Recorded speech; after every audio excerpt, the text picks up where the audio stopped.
In section 2, we're going to look at safeguarding at New College Group. We will look at the policies and preventative measures that we have in place and also talk you through your responsibility as a member of staff. We're going to look at the safeguarding teams for each of the colleges. They are headed by a designated lead who ensures the policies are reviewed regularly and meet with legislation and good practice. They will also provide support and advice to any member of staff or students. They act as a point of contact for the local authority designated officer who is employed by social services. The LADO, as they're called, is responsible for taking any safeguarding concerns forward if they feel they are serious enough. The colleges also have safeguarding and welfare officers who report directly to the designated lead.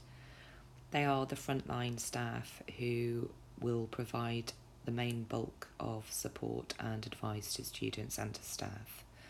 They also assist in ensuring that procedures are followed within the college. The college has a number of policies that are directly related to safeguarding. The first 3 are related to those areas that we discussed in section 1, namely safeguarding under 18s, safeguarding vulnerable adults, and also the prevention of extremism and radicalisation. The other policies that are directly related to safeguarding are the online safety policy, the safer recruitment policy, and also the staff code of conduct.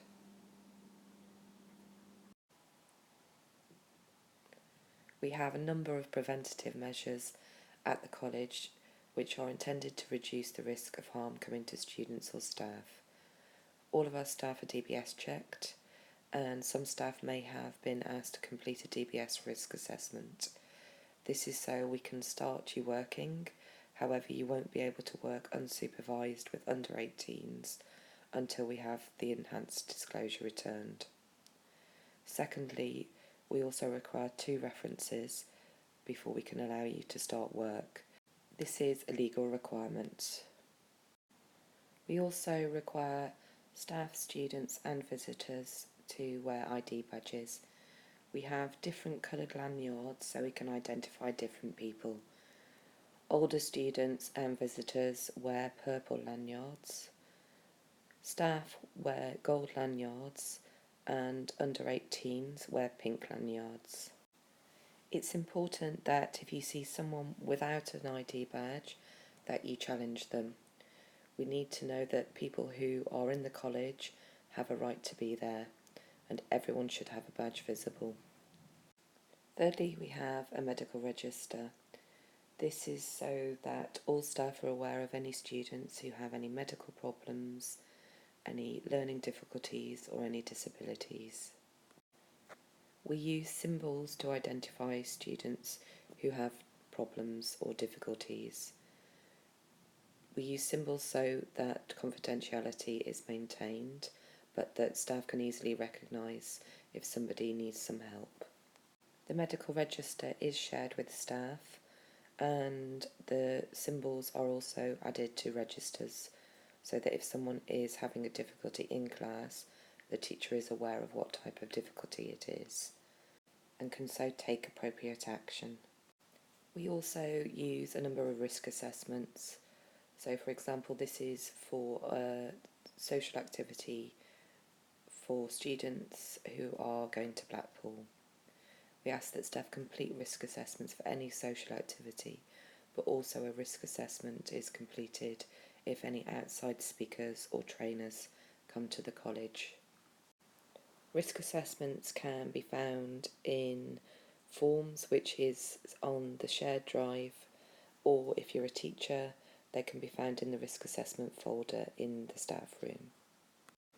You have a number of responsibilities as a member of staff. The first is that you maintain a professional relationship with students. Students may request that you become their friend on Facebook or another social networking site, but we ask that you don't do this and that you refer them to the college Facebook page instead. We also ask that you don't give out your personal phone number or personal email. The reason for this is some of our students may misinterpret you accepting a friend request or giving out personal details as more than it is. If you ever do feel uncomfortable about a student, then please report this to the safeguarding team or your manager straight away, and we will speak to the student. Your second responsibility is to be aware of signs or symptoms that somebody could possibly be being abused, as we discussed in section 1, and secondly, to any unidentified people at the college. Remember, it's fine for you to challenge somebody who isn't wearing an ID badge. Your third responsibility is to report and record any concerns that you have as soon as possible. The best way to do this really is face-to-face if possible, or via email. If you have a concern, for example, you're out on a social activity, then please use the emergency phone, and the person who's holding the phone will be able to contact one of the safeguarding team. Most of the time you will observe something that gives you cause for concern. However, occasionally somebody might disclose something to you directly. This is a difficult situation, and this part of the training explains how to handle that carefully. It's important to remember that if someone is being abused, they're going to have very complicated feelings and a lot of feeling of shame, and so you need to be quite gentle with them. Try and keep your body language relaxed as possible. If you show shock, this could be misinterpreted as disgust, or if you get upset, this might upset the person further, and both can stop them from explaining more. Please listen more than you speak. It's important that the person can tell things in their own words. Also offer reassurance. Explain to them that you are going to get help, but that you can't keep something secret. However, anybody that you do tell will be a person that needs to know, and all information will be kept confidential. Also, don't ask leading questions. By leading questions, we mean questions that are either direct or that are putting words into someone's mouth. For example, did they hurt you? Or that must have been awful. These are questions which come from you and are not the person explaining how they felt. Ask open questions. So, for example, can you tell me what happened? Or can you tell me more about how you felt? If the case is put up for prosecution, leading questions can make it inadmissible in court, and so it's really important to try and let the person tell it in their words. Also, please don't comment on the alleged abuser. The person who's being abused is likely to be being abused by somebody that they know or have a relationship with. They will have really complicated feelings, and if you say that that person is awful or disgusting, again this might stop them from talking, as they still have feelings of love towards them. Lastly is to report and record the disclosure. It isn't a good idea to write down things while somebody is telling you something, but as soon as they have finished, please go and write down everything that you can remember as accurately as possible. Also, if you feel that the person is at direct risk, you need to go and get somebody to get help immediately. Once we receive a concern, the first thing that we do is make sure that the student is safe. The second thing we do is talk to the student and offer them support. At this point, we might decide to involve the local authorities if we feel the risk is imminent or extremely serious. We may also speak to other people involved if we feel that it's safe to do so. If we feel that it is a high risk, we will leave this to the local authorities. If the allegation involves another student or a member of staff, the following steps will be taken. Firstly, the person who the allegation has been made against will be interviewed. They may be asked to leave the college until further investigation happens so that they don't have any contact with the other person involved. At this point, we will make a decision as to whether to contact the police or the local authority designated officer. If we feel that the case is beyond our remit or is really serious, then we have a legal obligation to do this. The case will then be investigated fully, either by ourselves or by the local authorities.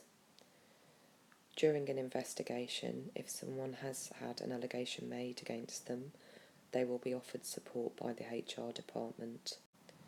Everything will also be kept strictly confidential. Support will be offered by the safeguarding team to the person who has made the allegation. Following an investigation, 2 courses of action can be taken. If the allegation has been upheld and the authorities decide that there is a case, the staff member will be dismissed without pay or notice, and we will inform the DBS. In the case of a student, they will be expelled from the college and their embassy will be informed, and any help that we can give to the investigating authorities will be given. If an allegation is found to be unfounded, the staff member will be reinstated fully and will be paid for the time that they've had off. We must keep records for a number of years according to law. However, these will be kept in a password protected folder that is only accessed by the safeguarding team and the principal.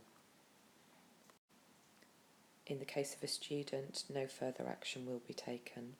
In the case of a student, again, we will keep any records in a password protected folder.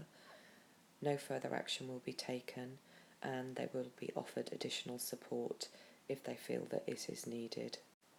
Throughout all of these processes, everything is documented and is kept in the safeguarding folder on the M Drive, which is only accessible for a few people. Also, confidentiality must be maintained at all times. If we feel that someone has breached confidentiality in a safeguarding case, disciplinary action will be taken against them. Just on a final note, it's important to say that most of the concerns that the safeguarding team receive are those concerning someone's welfare and are not a safeguarding concern. However, any welfare concern can turn into a safeguarding case, so any concern is important and should be reported. But it's our responsibility, not yours, to decide which is which and to decide what action should be taken. Your responsibility is just to report any concerns you have and record them if necessary. Thanks for completing the first part of the training. On your induction day, we will give you some more practical situations so that you can put the training into practice